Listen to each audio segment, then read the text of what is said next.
Good morning, wrestling fans. Welcome to PWR today for August 18th, 2022. The man they call Meathead and the Matthew Thomas of Thursday mornings. It's Matthew Thomas. Good morning, Matthew. Good morning, Meathead. We're just a couple of podcasters who love podcasting now that we can say the word podcast again, right? Podcast, wrestling, Ron. Well, we're just dropping all sorts of forbidden terms. We're two podcasters in the middle of a podcast who love podcasts. I used to always go around and say that was the suckiest thing that ever sucks, and sucking sucked. I mean, that's things that I would do. But Matthew, how you doing this morning? Doing fantastic. Just coming off the heels of a great night of professional wrestling. We've just had quite the assortment of wrestling options this week. It's not just this week. I mean, it's honestly been the last couple of years, and all credit due to Triple H taking over NXT, then taking over WWE, and all credit due to Tony Khan and what he puts out there for AEW. We've got wrestling and wrestling on wrestling shows.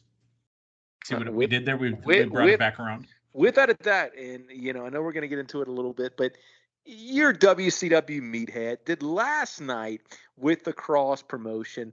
Did that give you a little bit of whether it was a good tingle or a bad tingle to WCW Monday Nitro? Hey, hang around and watch Robin Hood days. Coming up next, Steve Borden. He plays Sting on our show. He'll be starring in the latest made-for-TV movie, My Wife's Bed is Burning. Hey, let me ask you this. If we're going to get this cross-promotion with HBO Max, can we at least put AEW content on HBO Max so I don't have to keep messing around with Bleacher Report? Yeah, or your local cable provider. Not that I don't want you buying it from your local cable provider. I just don't want to buy it from my local cable provider. Yeah, I'll take my cable provider over Bleacher Report because I've not had many good Bleacher Report experiences. No. But let's talk about the experience that we got last night, and we're going to talk all about Dynamite, segment to segment. But we got to jump ahead a little bit here. Matthew Thomas, what happened that last night we got the announcement of CM Punk versus Jon Moxley World Title Unification match is coming on Dynamite next week, not at the pay-per-view?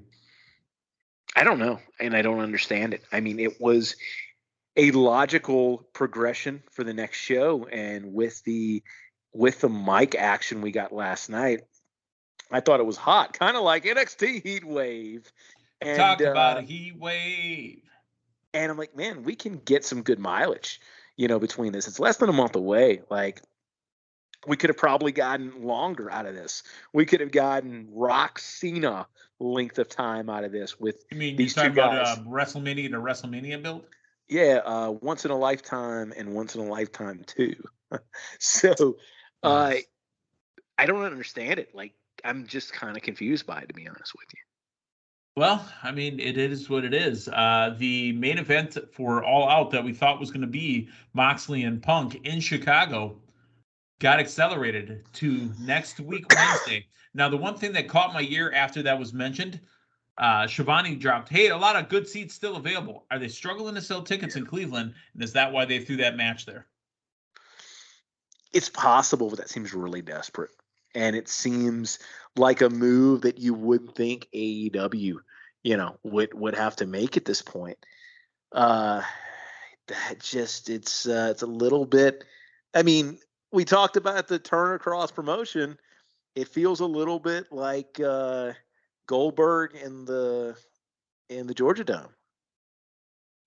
Yeah, I mean, because remember the Goldberg Georgia Dome one, that was, they were selling out. The Georgia Dome for wrestling, had 40, 50, 60,000 capacity, whatever they wanted to shape the arena to. But the Georgia Dome one, that they had over 40,000 for that show when he beat Hogan for the championship that night. And that was basically a Thursday Thunder to Monday announcement, right? That was announced on the Thursday. Jojo Dillon came out on Thursday night and says, I have news from the executive committee, and I want to let you know that this Monday on Nitro at the Georgia Dome, the big show, Goldberg will be taking on Hulk Hogan, Hollywood Hogan, for the WCW Heavyweight Championship. Yeah, maybe that is what happened. Maybe Punk, retains his title, and then Goldberg actually beats him for it. Get out of here with that nonsense. Well, All you know, right. it might be fitting after the respect that both Punk and Moxley showed those titles last night. Yeah, I get it. It was for effect, but I don't know. I don't know how fitting it is to just to throw your major titles on the ground like both of them did last night. Yeah. And, speaking of WrestleMania to WrestleMania, over 90,000 tickets sold within the first 24 hours for 2 nights. That's 45K a piece for WrestleMania 39 in Los Angeles at SoFi Stadium. Matthew, are you going? You might have to lock in those tickets soon. Yeah, I know. I mean, we were able to go last minute this year. Here's the thing, man.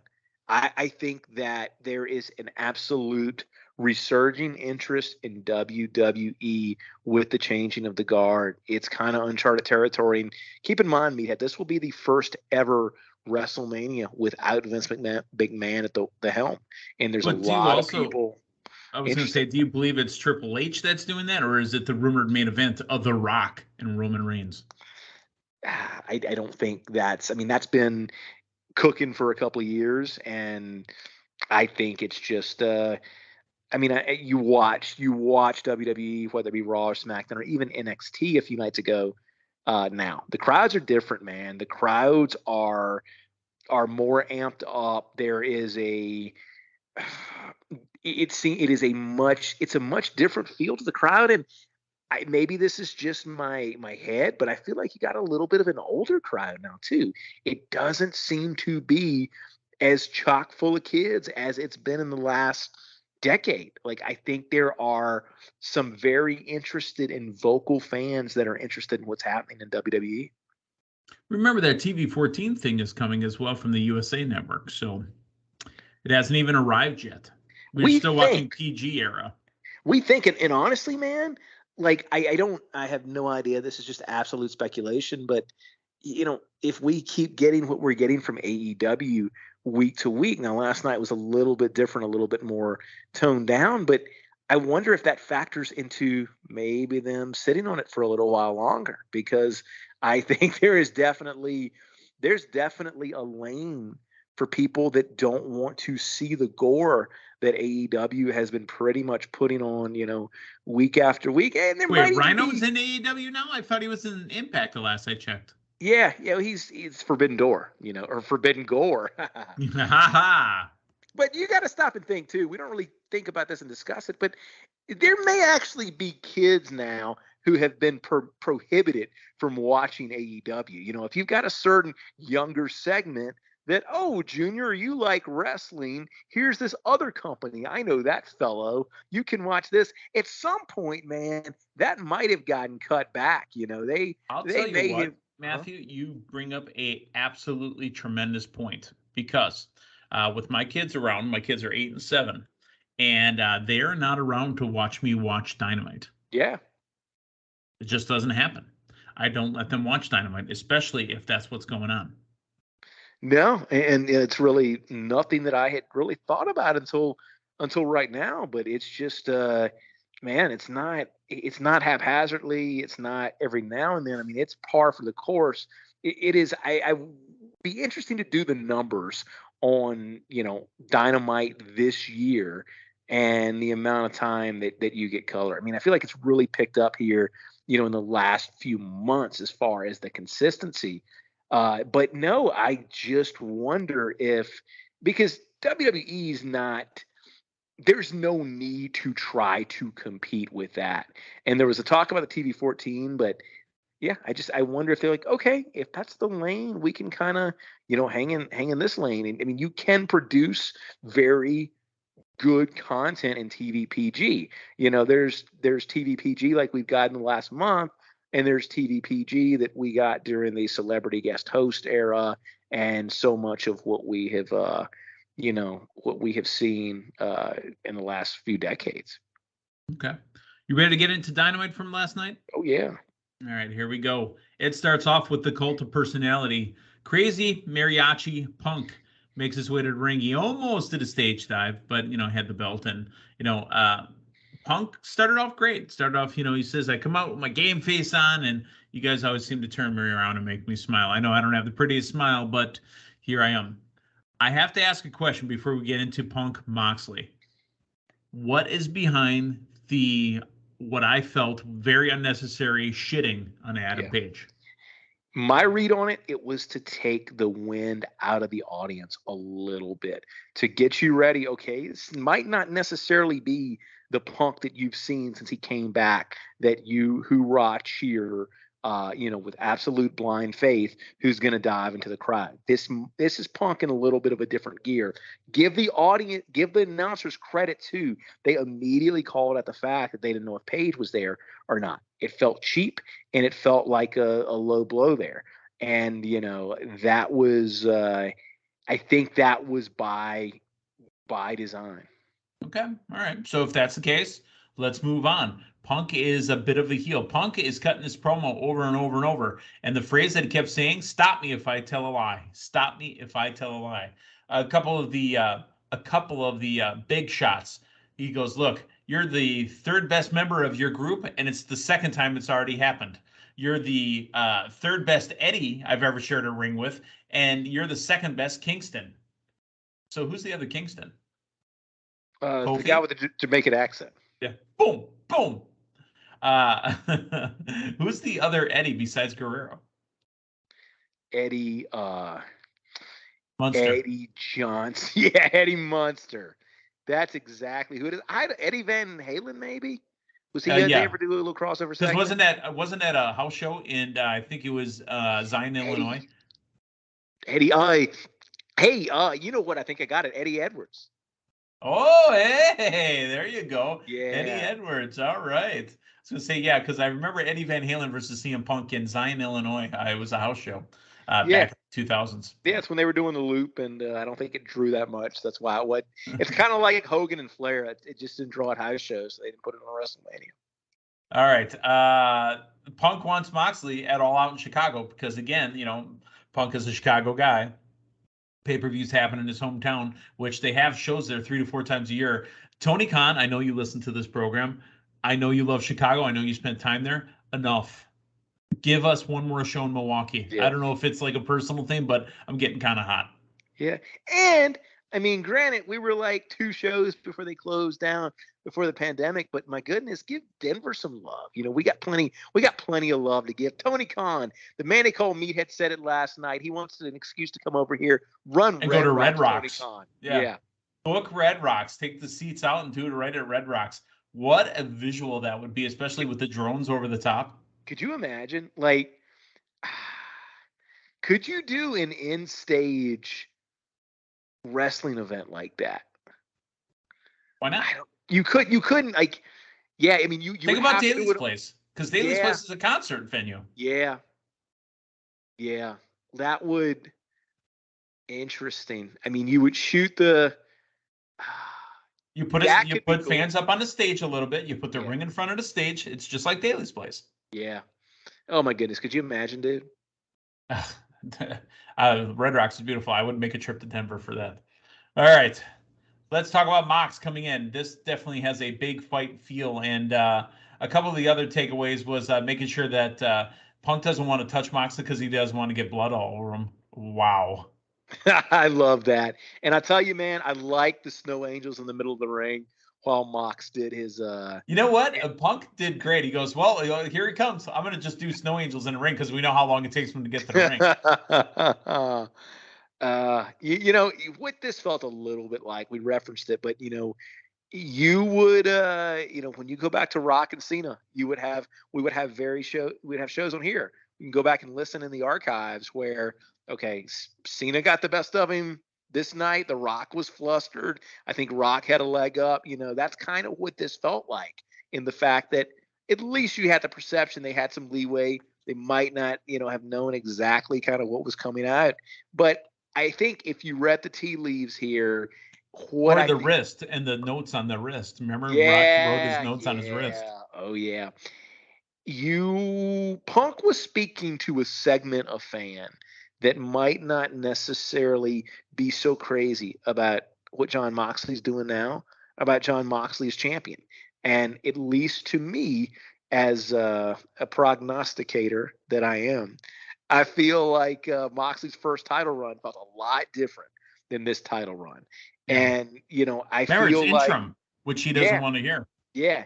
And we've gotten, that Moxley that initially came in was the Moxley out of WWE that had been, quote unquote held down. We're going to get to see what Moxley, can do at the, at the top of a company. We saw that. I thought it was a good first run. And this Moxley feels different. This feels like deathmatch Moxley. We get, that's because, Matthew, that he's still doing sideshows with people with pizza cutters. Yeah. And the case can be made. And I'm not going to say this is an original thought, but I saw somebody on the interwebs the other day making the case that DirtySheets.com. Yes, part of the problem with Moxley is, okay, he's going to color every match. Well, what are you going to do to compete with that? Are you going to try to take that and turn it up to 11? So you end up with a show like we had last week where it's, crazy blood in the beginning and crazy blood at the end. So you've got this, completely potentially different feel from match to match. And there are people that just don't necessarily feel like this is the right lane for AEW or a company that is trying to be, that second option. Or remember, they're not the second option on cable. They're the number one show on cable. In the 18 to 49 demographic.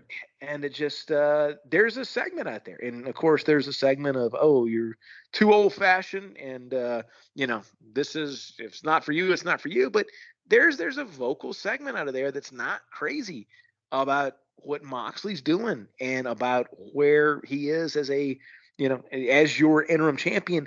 And I think that they tried to channel that a little bit with this whole Punk thing. And I think we got that, especially with the references of, I don't want you bleeding all over me. So that was my read on the situation. Huge. Moxley with a nice little line saying that Punk is writing checks with his mouth that his body can cash, and he's pointing to his body. And then Punk obviously says that he's not about breaking bones, he's about cashing checks. He said that he was drawing numbers and drawing money. So it gets to a pull apart. They kiss each other. They're literally, I believe, John Moxley kissed Punk, and then they slapped him in the face. The pull apart was kind of weak to me. Yeah. The spot where they're supposed to dive on top? Yeah. Right? It came up flat. So more than once. Here was what I noticed right at the entire pull apart. Did it look like Moxley was almost like trying to swim out of water? Like literally looked like he was doing like swimming strokes and trying to swim. That was what it reminded me of. Secondly, it also looked like the security were afraid to touch him because maybe they're afraid of Moxley. I'm serious. It's possible. So Moxley, this version of Moxley, and I guess it's by design, but it reminds me a little bit of how, people tend to feel about Brock, where it's like, I know he's a wrestler and character and stuff, but I'm kind of scared of him. And I think that's what we've got with this version of Moxley. He throws that water bottle pretty hard too. So you're kind of, he throws it down an empty aisle, by the way. He doesn't throw it at anybody. Let's talk about the first match. 2 out of 3 falls, Bryan Danielson versus Daniel Garcia. The American Dragon versus the Dragon Slayer, brought to you by Ricky the Dragon Steamboat and HBO's House of Dragons on the Dragon Network. Dragon.com. Dude, all I can say is I know it's a little ways past his gimmick, but Miro, the big video game fan, was this not a perfect opportunity for his double dragon cabinet? So perfect. They could have had the wizard Chris Jericho out there doing, fireballs and stuff too. Yes, exactly. Daniel Garcia gets fall number 1 by getting Bryan Danielson to pass out. And then Bryan Danielson barely able to get back to his feet for fall number 2. Matthew, these kind of matches, and really AEW in general, I'm starting to get kind of pissed off. I love this match, by the way. But in submission moves, when the shoulder's on a mat, I don't give a fuck. Count 1, 2, 3. There was a point where it looked like Bryan Danielson was putting a triangle hold, like the Taker does on the neck. His shoulders were on the mat for a good 10 seconds. Count 1, 2, 3. You got to catch that. And that is one thing I think where we have been spoiled with WWE over the years. Like that doesn't get missed in WWE. Unbelievable. And it happened continuously. Because literally that spot is almost identical to the Liv Morgan Ronda Rousey spot. Yeah. you know, where Liv had her, or actually it was Ronda had her shoulders down, and then they started the count, and then Liv started tapping at 2.5. So, well, and this also told me when this went on, I'm like, oh, this is not main eventing. Oh, I know what's main eventing, and I know who's coming back. yep. The match was phenomenal. Bryan Danielson wins. This was professional wrestling. You know what? I didn't mind this blood. That was hard ass kicking blood, is what that was. Yeah, no, absolutely, and that was, it served the purpose, and it was, it helped to tell the story, and it can be done in such a way that it does, and there can be done in such a way where it just feels like it's, it's token, and that's kind of where we have gotten recently with AEW. But no, I didn't mind it right here. No, I didn't mind it at all. Actually, I thought it was perfectly placed. At the end of the match, Jericho leaves the commentary position while Daniel Garcia and Bryan Danielson are about to shake hands. Jericho not having it, goes after Danielson. Garcia pulls Jericho off of Danielson. The crowd chants, "You're a wrestler." So instead of a sports entertainer, and I think he believes it too, because you know what? He might have been just kicked out of the Jericho Appreciation Society last night. Yeah, no, I'm okay with a little bit of a turmoil here between him and his stable, if you will. The long-awaited match: Tony Nese versus no one. Here comes Jon Moxley to attack Tony Nese and Smart Mark Sterling, who Moxley just fell after attacking Sterling. I don't know if he's made of steel or he bounced off of him wrong, but basically it's a pull apart again. Moxley and Punk going at it again to calm down Moxley, to give that Moxley's insane feel. They had to send Claudio and Wheeler Yuta out there to calm down Moxley. Yeah. I mean, you realize how strong Claudio is as well too. So no, I mean, this ran through multiple segments. Claudio literally lifted Moxley up with an arm and walked him to the back. Yeah. Because Claudio's the man, obviously. So AEW doesn't normally do this. By the way, that was the hour. It was one match. Yeah. And 2 segments. And then we're at the end of hour 1. And to open up the beginning of hour 2, it was the Varsity Blondes and the Ass Boys. The Ass Boys, yes. Billy, Gunther Ass, and what's the other one's name? Walter Ass. No, just kidding. It's Colton and Austin Gunn against the Varsity Blondes. AEW doesn't normally do this. This was a squash of known talents.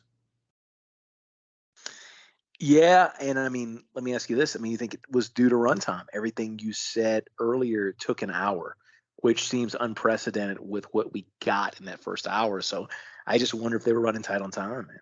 You know, and I forgot to bring this up yesterday morning, but that NXT main event, did that seem like it was cut short too? A little bit. Yeah, I mean, it only ran about 10 minutes. So, Billy says that's the match I wanted from you guys.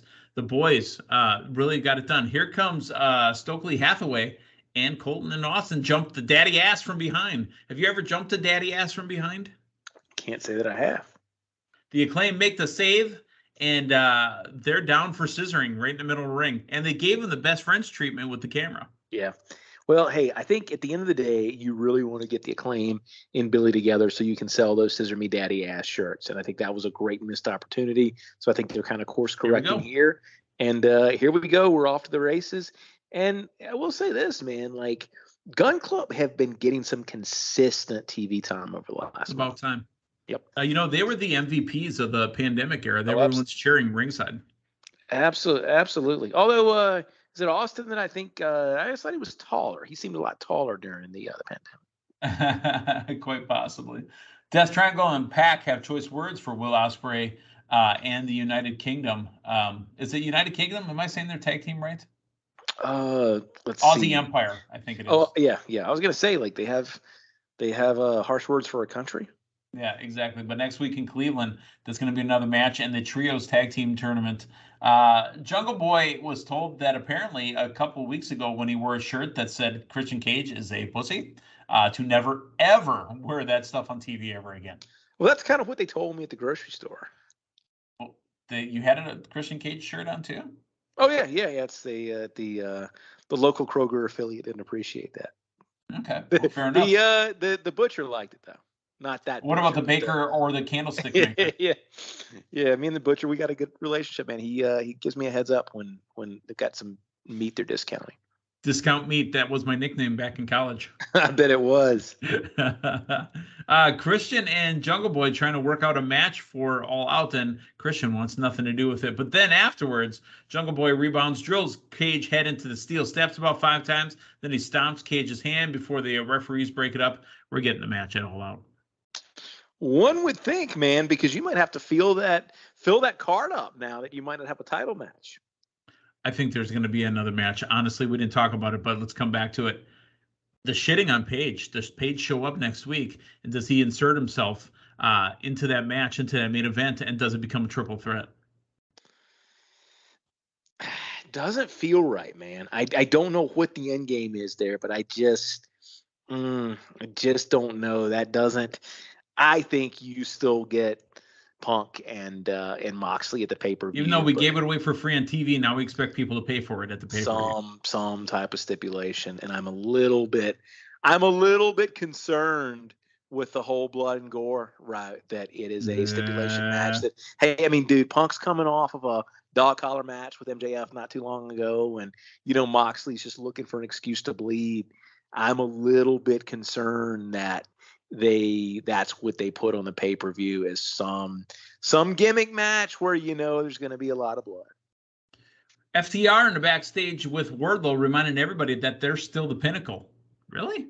I thought MJF had the Pinnacle with Tully Blanchard, and no, it's FTR and Wardlow are the Pinnacle apparently, but they challenge Dax challenges Jay Lethal to a singles match next week, and then we get Kylan King taking on Toni Storm. Toni Storm is the #1 contender, and we'll get her match against Thunder Rosa at All Out. Yeah. That's where we're headed to, and I don't know. It could be. I mean, Thunder Rosa's had the title for a little bit. I don't know. This could be one of them where you have a title change. The main event, La Facion, Noble, close enough, against the Young Bucks, and the returning. I mean, we all knew it, but then when Brandon Cutler hands the piece of paper for the introduction to the dapper yapper Justin Roberts, my favorite line: his candy of choice is a Charleston chew, because they're in Charleston, West Virginia. So Kenny Omega, the cleaner. I think before that, I got to go back. My favorite sign of the night, I don't know how obvious it was, but coming down the railway, somebody had a Mothman for House of Black sign that I think took the sign of the night there in that Charleston, West Virginia crowd. But yeah, Kenny coming back, and we're still kind of, I guess, trying to tell the story that Kenny's not 100%, right? I missed it, but where did he take off his brace? I'm thinking about the match, and he had that brace on for the first 5-10 minutes. Yeah, and they, basically selling the fact that he's not 100%, and wrestling in a shirt too, a compression shirt. That it's like he had his Under Armour on, kind of like when I'm doing my Taekwondo. Yeah, I mean, it's interesting. Like, I mean, the story that it looks like they're trying to tell is that he's coming back to help the Bucks out, maybe a little bit too quick. Maybe he's kind of been pressured into it. I don't know. It's not a story they normally tell. Normally when somebody comes back from injury, they don't want to really, if they address it, it's the heroic return. They're not trying to call attention. They're not trying to have the person basically work and sell the injury. This is an interesting storyline, and I'm intrigued. So Kenny Omega also brought out Don Callis, who we haven't seen since Kenny left. And Don Callis, heel commentator, putting over face Kenny Omega. That was kind of interesting.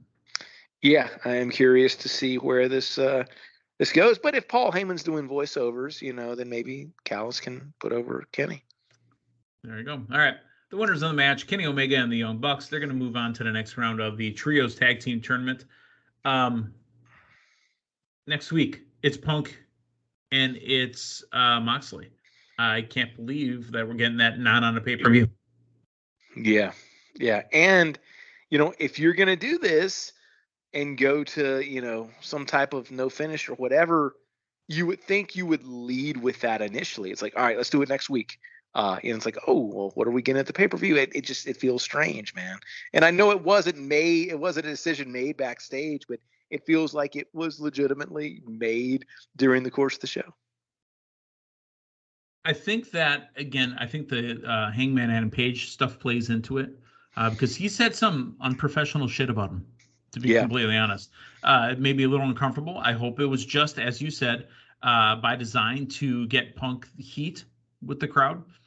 Stop me if I'm telling lies. Stop me if I'm telling lies. But, he wasn't wrong about saying that Moxley was the third member of a three-man group. Yeah. He's not wrong about saying that Moxley is the third member of a three-man group or a four-man group in the Blackpool Combat Club. No, not without a doubt. This is an intriguing storyline here, and I think they've got Punk turned up to heel a little bit, but what I like, they turned him up to heel with Omega or Hangman Adam Page too. Excuse me. Yeah, but what I liked about last night too was it was heel in regards to the people he's talking about, whether it be Hangman or Moxley. It wasn't cheap heat of your city sucks, Punk, which we got one time. We got with Jericho, and Christian Cage did it too. But no, this feels a little bit different. I think they've got the dynamic right between these two. Now, I don't know what they've got in store for booking it next week, but I think they're telling the story that they need to. For each other's character, because Moxley's not your over the top baby face either, No. So I think you're telling the right story between these two right now. We also failed to mention too at the end of the match, Andrade El Idolo took the mask off of Rush. Yeah. Not Rush, I'm sorry, Dragon Lee. Took it off of Dragon Lee. That happens every time there's a masked wrestler. I've had enough of that was a throwaway to me. The match should have ended with Omega and the Bucks winning. The rest of that stuff that could have been done on Rampage. Yeah, could have been done on Evolution. It wasn't important. All right, so that was the House of Dynamite on the House of TBS. This is the House of PWR. Tomorrow morning, I think it's going to be Linda Kay and the man they refer to as Matthew Thomas. Am I correct? That's right. That might be a first ever for a Friday morning. Well, you're going to get all the news. You're going to get previews of Friday Night Wrestling on Rampage and Dynamite, Rampage and SmackDown, plus anything else that's coming up GLCW-wise. So for Linda Kay, for Matthew Thomas, on the man they call me, thanks for stopping by. We'll talk to you guys tomorrow morning. So long, everyone.